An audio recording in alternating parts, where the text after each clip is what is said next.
உங்க பாஸ்டர் சீக்கிரமா சபைக்காக ஒரு புது இடத்தை வாங்க போறாரு.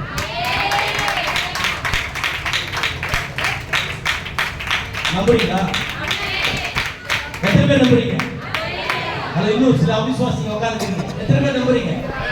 ஹல்லேலூயா. தேவனால எல்லாம் முடியும். என் தேவனால எல்லாம் கூடும்.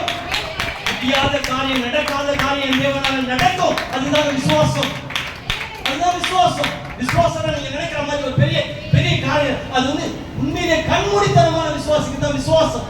அதுதான் சொன்னார் எபிரேயருக்கு எழுதின வாசிங்க 1:11 வாசிங்க. விசுவாசமானது நம்பப்படுகிறதின் உறுதியோ காணப்படாதவைகளின் நிச்சயமாய் இருக்கிறது. ஹல்லேலூயா ஹல்லேலூயா. ஏன்னா நம்ம தேவன் பெரியவர். போன மாசம் திடீர்னு துபாய் தேசத்துல எனக்கு ஒரு போன் வந்துச்சு. ஒரு பிரதர் சொன்னாரு, பாஸ்டர் எனக்கு ரொம்ப நாளா ஒரு ஆசை, அவர் ஃபேமிலியோட இருக்கு துபாயில, எனக்கு ரொம்ப நாளா ஆசை குவைத்தில் இருக்கிறார், துபாய் தேசத்துல போய் நான் சொந்த வீடு வாங்கிட்டு நான் அதுல பிரவேசிக்கணும்னாரு. இது நடக்கிற காரியம். அந்த வீடு துபாயில வீடு வாங்கினா கிட்டத்தட்ட 36 கோடி 40 கோடி தான் வாங்கணும். அதுவும் பர்மனன்ட் கிடையாது, 99 வருஷத்துக்கு தான். நான் ஒரே வார்த்தை அப்படி சிரிச்சுட்டு பேசுறேன், நீ விசுவாசிக்கிற பேசுறேன். அது நான் தாசர்களுக்கு கூட பாருங்க, நம்மளால முடியுமா?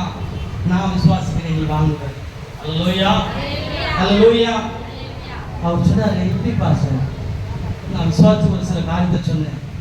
அடுத்த மாசம் உனக்கு டிரான்ஸ்ஃபர் பண்ணி ஒரு பெரிய பேங்க்ல உனக்கு போஸ்டிங் கிடைக்க போகுது, நீ விசுவாசி அப்படின்னு. அதே மாதிரி கிடைச்சது விசுவாசம். அந்த இடத்துல திடீர்னு அவருக்கு லோனு சாங்க்ஷன் ஆச்சு. இப்போ அடுத்த மாசம் கத்துக்கு சித்தமானா அந்த துபாயில 36 கோடியில வாங்குற வீடுக்கு நான் போய் ஜெபம் பண்ண போறேன். ஹல்லேலூயா. இதுதான் கண்மூடித்தனமான விசுவாசம். நான் நினைக்கிற ஆண்டவர் சாதாரண தெய்வம் அல்ல. திரும்ப சொல்றேன், ஒரு முஸ்லிம் மார்க்கத்தில் சொல்றேன், அவர் சாதாரணமான தெய்வம் அல்ல. ஹல்லேலூயா. உலகத்தை அண்ட சராசரத்தை படைத்த தேவன் அவரு. அவரால் கூடாத காரியம் ஒன்று உண்டோ? ஒன்று கூட எல்லாமே நடக்கும். நீ விசுவாசிக்கும். நீ விசுவாசித்தா கர்த்தர் நிச்சயமாய் அந்த மகிமையான காரியத்தை உன் கண்கள் பார்க்கும். உன் குடும்பத்துல நடக்கிற மோசமான காரியத்தை கர்த்தர் மாற்றாவதால முடியும். டாக்டரால சொல்லப்பட்ட காரியங்கள் சில ஜோசியம் போன மாசத்துல ஒரு வீடு வந்து விலைக்கு போல ஒரு இந்து குடும்பம், அவங்க வந்து இன்னொருத்தர்கிட்ட வாங்கிட்டாங்க அந்த வீடு. அவங்க சொல்றாங்க, சாஸ்திர பிரகாரம் பார்த்த வீடு விலைக்கு போக மாட்டேங்குது பாஸ்டர். திருத்தூர்ல ஒரு வீடு, அந்த வீடு விலைக்கு போக மாட்டேன்னு சொல்லி அந்த வீட்டுனால பல கடன் வாங்கிட்டாங்க. அவங்களால முடியல. அந்த கடத்துல அடைஞ்சு அவங்களுடைய சோதனை அவங்க அம்மா காய்கால் விழுந்து படுத்திருக்காங்க. அதுக்கு செவிக்கிறதுக்கு என்ன கூட்டு போனாங்க.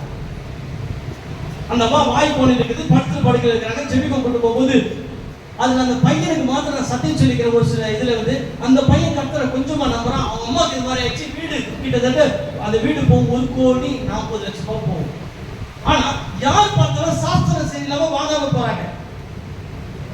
நான் அந்த இடத்துல கொண்டு போய் ஜெபம் பண்ண, என்ன பிரச்சனை, இவ்வளவு கடன் இருக்குது பாசம், 1 கோடி ரூபாய் கடன் இருக்குது. ஆனா நான் அந்த வீடு வித்தப்ப 40,00,000 கை வரும். அவ்வளவு கடன் இருக்குது. ஆனா விற்கவும் முடியல. ஒன்னும் காரணம்னா சாஸ்திர லாபம் கட்டிட்டாங்க. ஆனா நீ என்ன ஆராதிக்கிற ஆண்டவர் எந்த சாஸ்திரம் எந்த பண்ணாங்கயோ நமக்கு அது ஒண்ணுமே இல்லைங்க. விசுவாசிப்பதான்னு சொன்னாரு, நீ சொல்ற அந்த வீடு அடுத்த மாசம் வித்துரும். ஹல்லேலூயா.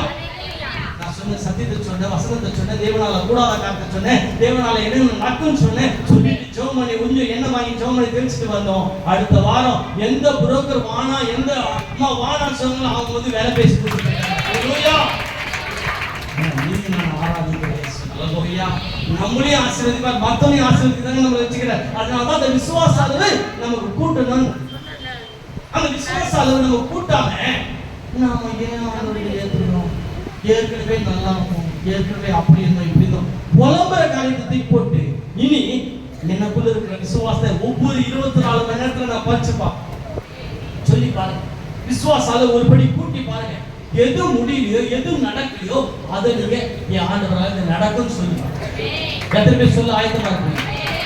உங்க வீட்டுல இந்த பிரச்சனை மாறல, இந்த புயல் மாறல, இது நடக்கல அப்படின்னு நீங்க நடக்கிற காரியத்தை, எது முடியாத காரியத்தை உங்க பார்வையில ஒரு நோட் புக்ல எழுதிட்டு டெய்லி ஜெபம் பண்ணுங்க. கர்த்தருக்கு சித்தமான அடுத்த கர்த்தர் அழைப்பு கொடுக்கும்போது நான் வந்தேன்னா நிச்சயமா நீங்க அத்தனை பேரும் சாட்சி சொல்லுவீங்க. இல்லைன்னா நீங்க போன் நம்பருக்கு நீங்க போன் பண்ணி சாட்சி சொல்லுவீங்க. நான் விசுவாசிக்கிறேன். ஹல்லேலூயா. ஏன்னா நம்ம சொல்றது யாருக்கு? நம்முடைய விண்ணப்பத்தை சொல்றது யார்கிட்ட சொல்றோம்? ஹalleluya. வாய் பேசாத தேவன் கிட்டயா, காதிலிருந்து கேட்காத தேவன் கிட்டயா, கண்ணிலிருந்து பார்க்காத தேவன் கிட்ட இல்லைங்க. நம்ம ஆண்டவர் நம்மள போல இருக்கிறார்.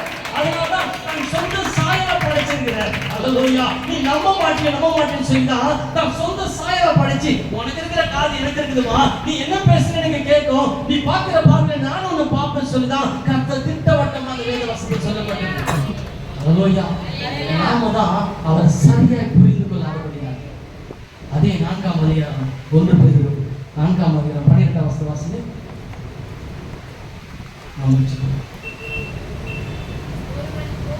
பிரியமானவர்களே, உங்களை சோதிக்கும்படி உங்கள் நடுவில் பற்றி எரிகிற அக்கினியை குறித்து ஏதோ புதுமை என்று திகையாமல் கிறிஸ்துவின் மகிமை வெளிப்படும் பொழுது நீங்கள் கலிகூர்ந்து மகிழும்படியாக அவருடைய பாடுகளுக்கு நீங்கள் பங்காளிகளானதால் சந்தோஷப்படுங்கள். ஹalleluya. ஹalleluya. இந்த உலகத்துல வர சின்ன பாடுகள் என் தேவன் நிமித்தம் நான் சகிப்பேன். ஏன்னா நான் என் தேவனுக்கு யாரு பங்காளிக்குனாங்க? அது உலகத்துல சொல்லுது பங்காளிக்கு உறவுக்காரன். ஹalleluya. நாம யாருக்கு உறவு தருங்க? இல்ல எங்க செட்டியார் குடும்பத்துக்கு, எங்க நாடார் குடும்பத்துக்கு, எங்க வன்னியர் இல்ல. நாம யாருக்கு உறவாளி, யாருக்கு பங்காளி? தேவனுக்கு பங்காளி. நம்ம எப்படி இருக்கணும்? கொஞ்சம் கற்பனை பண்ணி பாருங்க. ஒண்ணு இல்ல, இந்த கூட்டத்துல நம்ம ஐயா முதலமைச்சருடைய முகாசனுடைய உறவுக்காரங்க உட்காந்துக்கிறான்னு வச்சுங்க. எத்தனை பேர் அவர்கிட்ட உட்காந்து, எத்தனை பேர் அவர்கிட்ட உறவு வச்சுக்கணும்? எத்தனை பேர் பிரதர் உங்களுக்காக நான் ஜெபிக்க மாட்டோம், ஆனா ஜெபிக்கிறோம் பிரதர். எத்தனை பேர் நம்ம அப்படி ஓட்டம் வரணும் யோசிச்சு பாருங்க. ஆனா ஆண்டவர் சொல்றாரு, ஒண்ணு என்னை பார்த்து நம்ம யாரா அவர் நம்ம விசுவாசிக்கிறாரு, நம்ம நம்புறாங்க, நாம தான் அவரை நம்பல. ஹalleluya. நாம தான் அவர் நம்மள சரியா புரிஞ்சுக்கல. என் உறவு எங்க இருக்கிறாரு, என் உறவு என் சொந்தக்காரர் எங்க இருக்காரு நம்ம தெரியல. அதுதான் ஆரம்பத்துல சொல்றாரு. அத வாசிங்க, ஆரம்பத்துல வாசிங்க 12. பிரியமானவர்களே, உங்களை சோதிக்கும்படி உங்கள் நடுவில் பற்றி எரிகிற அக்கினியை குறித்து நம்ம மத்தியில பற்றி எரிகிற நமக்கே தெரியாம ஒரு அக்கினி நம்ம மத்தியில இருக்குது, ஆவிய நமக்குள்ள இருக்குது, நம்ம அறியாம புதுமை என்று ஏதோ தெரியுது. சில பேர் அபிஷேகத்துல நிறையும் போது ஏதோ அனல் வருது பாஸ்டர், ஏதோ அனல் வருது சொல்லிருக்கோம். நம்ம எத்தனை பேர் சொல்லிருக்கோம்? இல்ல, நம்ம மத்தியில இருக்கிற அந்த பரிசுத்தா பற்றி என்கிற அக்கினி புதுமை என்று எரியாம கிறிஸ்துவின் மகிமை வெளிப்படும் பொழுது நீங்கள் கலிகூர்ந்து மகிழும்படியாக சந்தோஷப்படுங்கள். நீங்கள் கிறிஸ்துவின் நாமத்தின் நிமித்தம் நிந்திக்கப்பட்டால் ஹalleluya. கடந்த இயேசுவின் நாமத்திலே நிந்தனையோட வழியில நீங்க நடக்கிறதா இருக்கலாம். பாஸ்டர் நான் நன்மை செய்றேன், நான் எல்லாம் செய்றேன், ஆனாலும் எனக்கு நிந்தனை இல்ல. இன்னைக்கு கர்த்தர் சொல்ல உன்னை பார்த்து பாக்கியவதி. ஆமென். நீ பாக்கியவான். சில பேர் உங்களை பார்த்து ஒரு பத்தி பேச, அதை பத்தி நீங்க கவலைப்படுறீங்க. உங்களுடைய பங்காளியாக, உங்க உறவுக்காரங்க, உங்க தகப்பன் அவர் சொல்ல உங்களை பார்த்து முதல்ல உலகம் என்ன ஒன்றும் சொல்லும், அதை பத்தி ஐ டோன்ட் கேர், அதை பத்தி நினைக்காதீங்க. ஐயோ ஆவி சரியில்லை, அது சரியில்லை, எதை பத்தி கவலைப்படாதீங்க. உங்களுடைய உறவு அவரோடு கொடுக்கும். நீங்க பங்காளி அவரோடு உறவுல நீங்க நிலைச்சு நிற்கும் போது நீங்க நிச்சயமாய் மாற்றி வந்து வேதம் சொல்லும். அப்போ நமக்கு எது இல்லாம போனோம், நம்ம விட்டு எது ஒதுங்கி போனோம்? அவிசுவாசமான பொல்லாத இருதயம் நம்மளை விட்டு கடந்து போனது. நான் தேவனுடைய பிள்ளை. அதான் வசனம் சொல்லுது, நீதிமான் 7 முறை விழுந்தாலும்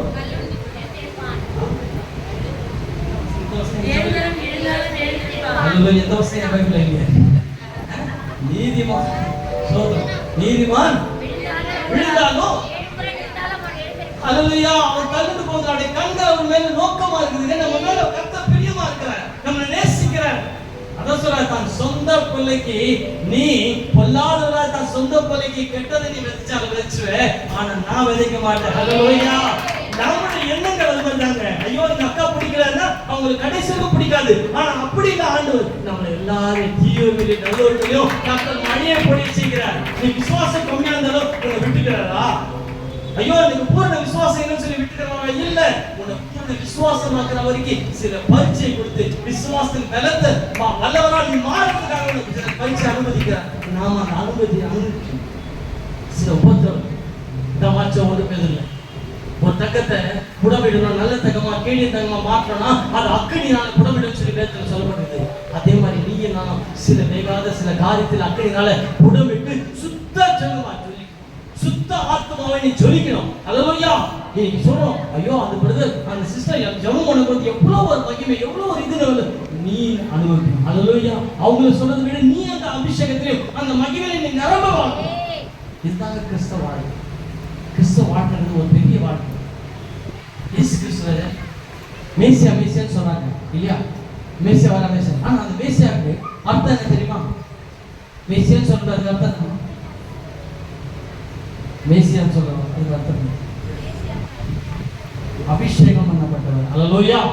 ஆனா நாளைக்கு மரிக்க போறாரு, சொல்லி ஒரு மக ஓடியாந்து அவர் தலையில பரிமள தைலத்தை ஊத்துறான். நல்லா கவனமா கேட்க. அவர் தலையில பரிமள தைலத்தை ஊத்துறான். இன்னும் 24 மணி நேரத்துக்கு அப்புறம் அவர் அரெஸ்ட் பண்ணி போய் அவரை அதை சிலுவையில் போட போறாங்க. அதுக்கு 24 மணி நேரம் முன்ன ஒரு இடத்துல கூட்டத்துல பரிமள தைலத்தை கொண்டு வந்து சகோதரி ஊத்துறான். சீடர் என்ன சொன்னாங்க? என்ன சொன்னாங்க? இதை வித்து தரித்திரருக்கு கொடு அப்படின்னு சொன்னாங்க. அப்ப ஆண்டவர் சொல்றாரு, அவன் நற்கீர்த்தி செய்யறான், அவன் செய்யறது தடுக்கிறாங்க. அல்லேலூயா. ஆனா இவங்க தான் 3 ஆண்டு சீடர் சொன்னாங்க, மேசியா வந்தாச்சு அபிஷேகம் பண்ணப்பட்டவர் வந்தாச்சுன்னு சொல்லிட்டு கூட ஒருத்தர் கூட அவருக்கு அபிஷேகம் பண்ண. அல்லேலூயா. ஆனா இது அந்த மக அவர் மேல வச்சுக்கிற விசுவாசம், ஐயோ என் மேசியா வந்தாரு அவரை அபிஷேகம் சொல்லி அந்த விலையேறப்பட்ட அந்த பரிமளத்தை ஊத்தும் போது, ஆனா கூட இந்த சீடர்களுக்கு அந்த விசுவாசம் இன்னைக்கு காணாமல் விசுவாசிக்கிற நமக்கு அவங்க அப்ப அவங்களை பாருங்க, நம்ம எவ்வளவு பாக்கியவான். யோசனை பண்ணுங்க, நம்ம எவ்வளவு பாக்கியவான். நிச்சயமா பாக்கியவான். அல்லேலூயா. இல்ல இனிமேல் நம்ம சொந்த சபையில் இருக்க போறோம். எத்தனை பேர் விசுவாசிக்கிறோம்? அல்லேலூயா. ஏன்னா நீங்க உங்க கண்ணை திறந்துச்சு நான் விசுவாசிக்கிறேன். இப்ப இருக்கிற ஒவ்வொருத்தரும் இந்த அற்பமான 1000 2000 இல்ல. அல்லேலூயா. ஒரு சபைக்கு போன வாரத்துல போனேன். 2 ஆராதனை கண்டினியூஸா பேசுறேன், டவுட் இல்லை. அந்த உற்சவ ஆராதனை 500 பேர் வராங்க. 2வது ஆராதனை 11 மணிக்கு வச்சாங்க, அதுலயும் 500 பேர் வராங்க. அந்த மணிக்கு ஐயா கிட்ட அவர் சபையில விளையாட்டுத்தனமா சொல்றாரு. எனக்கே ஷாக் ஆயிடுச்சு. விளையாட்டுத்தனமா சொல்றாரு, நாம பார்த்த அந்த 4 கோடி இடத்த இன்னும் ஒரு 2-3 மாசத்துல வாங்கிடும். நீங்க ஆளுக்கு 1 லட்சம் ரூபாய் கொடுத்தீங்களா? எனக்கு அப்படியே ஷாக் ஆயிடுச்சு. அல்லேலூயா. அந்த பாஸ்டருடைய விசுவாசம் என்ன? ஆமென். அந்த ஜனங்களுடைய விசுவாசம் என்ன? எத்தனை கோடிக்கு வாங்குறாரு? ஏன் நம்ம ஐயா வாங்குறாரா? எப்போ வாங்குவாரு? நீங்க விசுவாசத்துல வெல்லப்பட போகுது. உங்க வருமானத்தை கட்ட கூட்டி விடும்போது நீங்க சொல்லணும், ஏசப்பா இந்த 25000 ரூபாய்க்கு சோத்திரம், இது 25 லட்சமா மாற போகுதுக்கா, நன்றி. என்னைக்காவது புருஷன்கிட்ட வாங்கின பணத்தை நீங்க ஜெபம் பண்ணிக்கிறீங்களா? இல்லையே. ஐயோ வாங்கும்போது இது எனக்கு உனக்கு அப்படிதான் ஐடியா போட்டு பங்கு பிரிக்கிறீங்க. இல்ல அதை வச்சு ஜெபம் பண்ணி, இயேசுவே இது 25000 25 லட்சமா மாறணும். ஏங்க உங்களை என்ன கொடுத்தாங்க ஆசீர்வதிப்பாங்க. உங்களை என்ன கொடுத்தாங்க இந்த ராஜ்யத்தை பெருக்க வைக்க போறாங்க. நீங்கள் நான் தாங்க கர்த்தருடைய ராஜா விட்டு பிள்ளைங்க. நம்ம ராஜரீக ஒன்று பேர் ஆசாரிய கூட்டம். ஆசாரிய கூட்டம் என்ன அர்த்தம் தெரியுமா? ஆசாரிய கூட்டம் என்ன? அல்லேலூயா. தேவனுடைய சிங்காசனத்துல அவர் ராஜானா நீ யாருமா? ராஜாதி. ஆசாரிய கூட்டம் அவருடைய பங்காளினா நீ யாரு? அவர் ராஜாதி ராஜா. நீ யாருமா? ராஜா வீட்டு போக மகளை பார்த்து என்ன சொல்றது? ராஜாதி. அந்த சபையில பார்த்து ராஜாக்கள். அல்லேலூயா. அப்ப ராஜா நம்ம கிட்ட கொடுத்துக்கிறாரு எல்லா அதிகாரத்தை, நம்ம ஏன் எடுத்து பயன்படுத்தாம இருக்கிறோம்? அல்லேலூயா. அல்லேலூயா. ஏன் நீங்க நம்ம அந்த ராஜ்யத்தை கட்ட போறோம். பல கோடி அவருக்கு ஒரு பெரிய காசே கிடையாது. அல்லேலூயா.